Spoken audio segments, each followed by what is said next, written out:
everyone, welcome to our YouTube channel Navi with study and fun. आज हम बनाएंगे हिंदी विषय से संबंधित दैनिक पाठ योजना। इकाई हमारी पद्य रहेगी, समयावधि हमारी 30 से 35 मिनट की रहेगी और प्रकरण आज का हमारा कबीर की साखियाँ रहेगा। कबीर की साखियों का आज हम अध्ययन करेंगे। तो चलिए शुरू करते हैं। पद्य का लेसन कैसे बनाते हैं ये मैंने आपको पहले वाली वीडियो में बता दिया है, तो आप वहाँ जाकर के देख लें अगर आपको कुछ नहीं आए तो। चलिए शुरू करते हैं। कबीर की साखियाँ जो कबीर द्वारा रचित है, इसमें 2 कॉलम बनते हैं। फर्स्ट है विशिष्ट उद्देश्य और सेकंड है अपेक्षित व्यवहारगत परिवर्तन, जैसा कि आपको स्क्रीन पे दिखाई दे रहा है। पहला आता है अपना ज्ञानात्मक। ज्ञानात्मक के अंतर्गत हम देखते हैं विद्यार्थी पद्य से संबंधित। आप यहाँ पे पद्य भी लिख सकते हैं और आप प्रकरण का नाम भी लिख सकते हैं कि विद्यार्थी कबीर की साखियों से संबंधित भाषा तत्वों का प्रत्याभिज्ञान प्राप्त कर सकेंगे। सेकंड है विद्यार्थी पद्य से संबंधित भाषा तत्वों का प्रत्यस्मरण प्राप्त कर सकेंगे। थर्ड है छात्र पद्य से संबंधित शब्दों का शुद्धोच्चारण का ज्ञान प्राप्त कर सकेंगे। सेकंड आता है अपना अर्थग्रहण। अर्थग्रहण में हम देखते हैं विद्यार्थी कबीर की साखियों को सुनकर अर्थग्रहण कर सकेंगे। सेकंड है विद्यार्थी कबीर की साखियों को बोलकर अर्थग्रहण प्राप्त कर सकेंगे।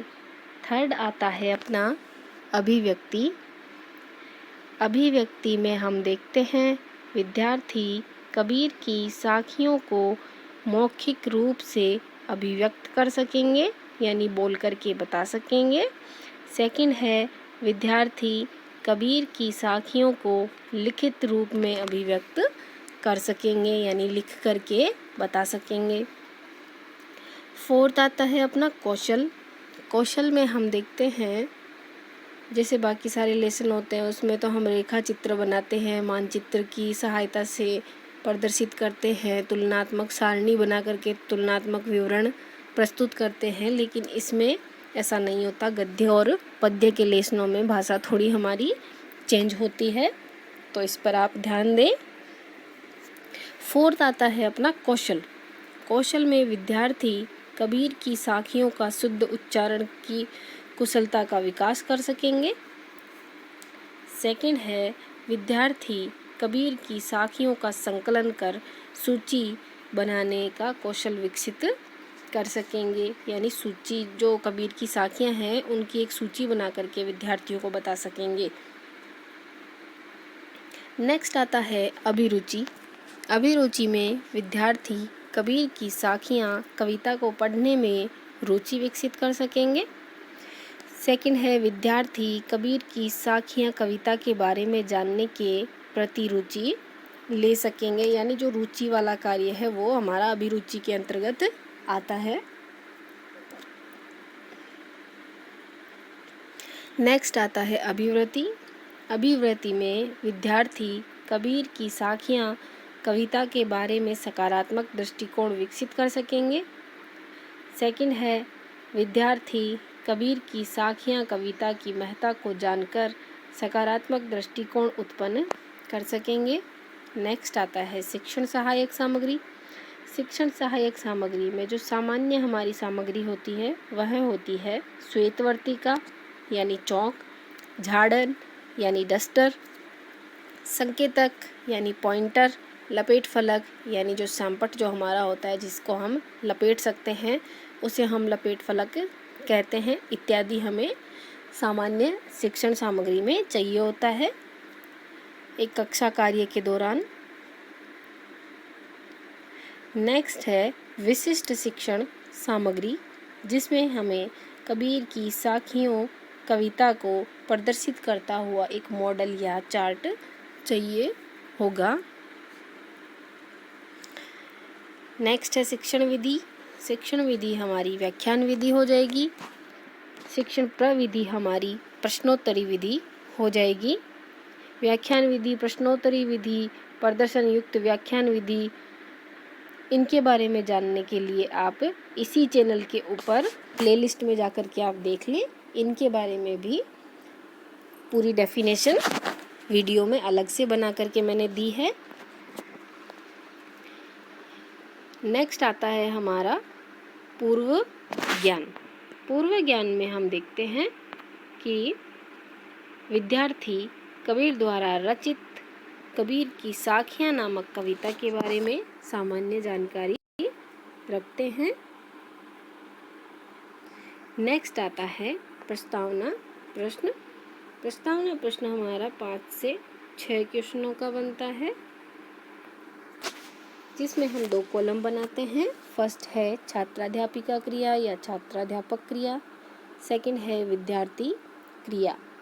छात्राध्यापिका क्रिया के अंतर्गत हम देखते हैं, पहला प्रश्न है हमारी राष्ट्रभाषा क्या है। विद्यार्थी क्रिया में आएगा हिंदी। सेकंड है हिंदी में रचनाओं की दृष्टि से मतलब जो हिंदी की रचनाएं हैं, विधाएं हैं, उनके नाम बताइए। विद्यार्थी की क्रिया में आएगा गद्य, पद्य और व्याकरण। थर्ड है पद्य में किस तरह की रचनाओं का निर्माण किया जाता है। विद्यार्थी क्रिया में आएगा कविता, दोहे, चौपाई, साखियाँ आदि का निर्माण किया जाता है। फोर्थ है दोहे या साखियाँ की रचना करने वाले कुछ कवियों के नाम बताइए। विद्यार्थी क्रिया में आएगा कबीरदास, रहीमदास, सूरदास, तुलसीदास इत्यादि। फिफ्थ क्वेश्चन है कबीर की साखियों के बारे में आप क्या जानते हैं। विद्यार्थी क्रिया में आएगा आंशिक उत्तर अथवा निरुत्तर।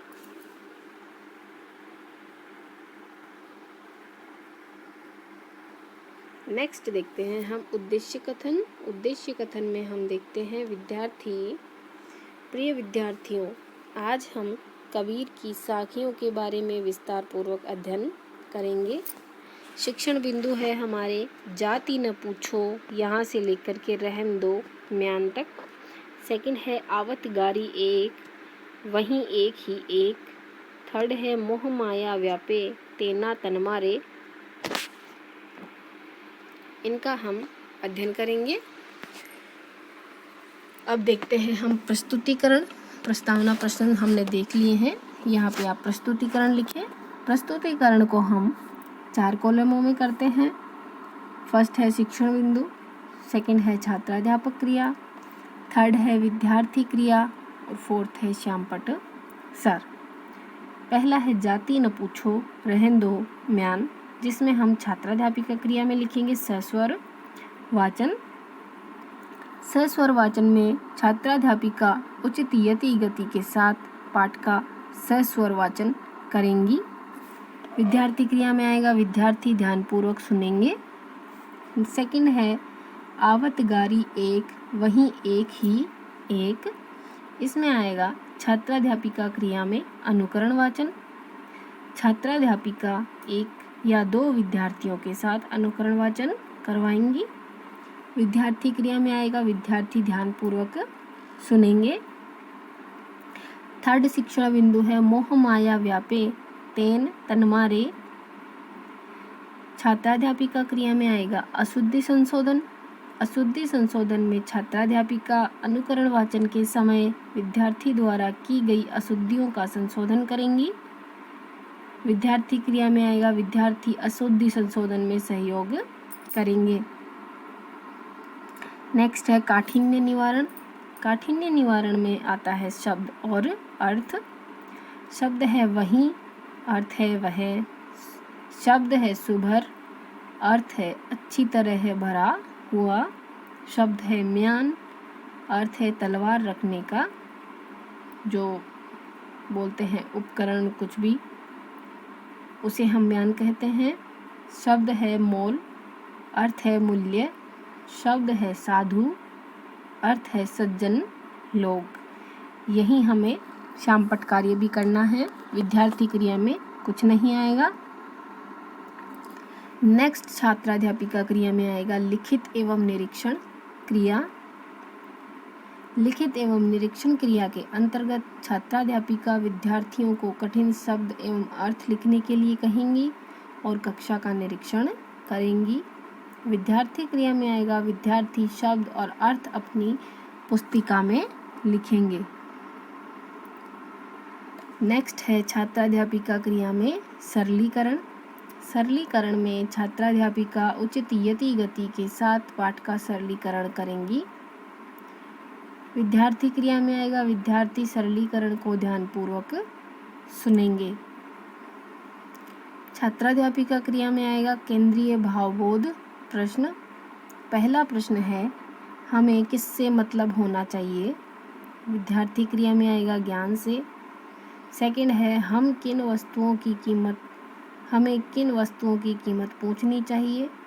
विद्यार्थी क्रिया में आएगा उपयोगी जो वस्तुएं हैं उनकी। थर्ड है बहस करने से क्या होता है कबीर जी के अनुसार। विद्यार्थी क्रिया में आएगा मन का कलेश होता है। नेक्स्ट देखते हैं हम भाव सौंदर्यात्मक प्रश्न। भाव सौंदर्यात्मक प्रश्न में अनुपयोगी पानी किसका माना गया है। विद्यार्थी क्रिया में आएगा समुद्र का। सेकंड है कबीर किसका वर्णन कर रहे हैं। विद्यार्थी क्रिया में आएगा स्वयं मनुष्य का। थर्ड है गाली क्या सज्जन लोगों को शोभा देती है। विद्यार्थी क्रिया में आएगा नहीं शोभा नहीं देती है। अब देखते हैं हम संभावी पद्य। धनी रहीम जले पंख को लघु जिए पियत अगाय उदपी बढ़ाई कौन है जगत पिया सो जाए। ये रहीम दास जी द्वारा लिखित पद्य है जो कबीर दास जी की साखियों से मिलता जुलता है, यानी पानी से ही रिलेटेड है। नेक्स्ट देखते हैं हम छात्राध्यापिका क्रिया में सस्वर वाचन। जो ये पद्य है इसी का सस्वर वाचन होगा। अब छात्राध्यापिका उचित यति गति के साथ पाठ का सस्वर वाचन करेंगी। विद्यार्थी क्रिया में आएगा विद्यार्थी ध्यानपूर्वक सुनेंगे एवं समझेंगे। नेक्स्ट आता है हमारा अनुकरण वाचन। अनुकरण वाचन में छात्राध्यापिका एक या दो विद्यार्थियों को अनुकरण वाचन करवाएगी।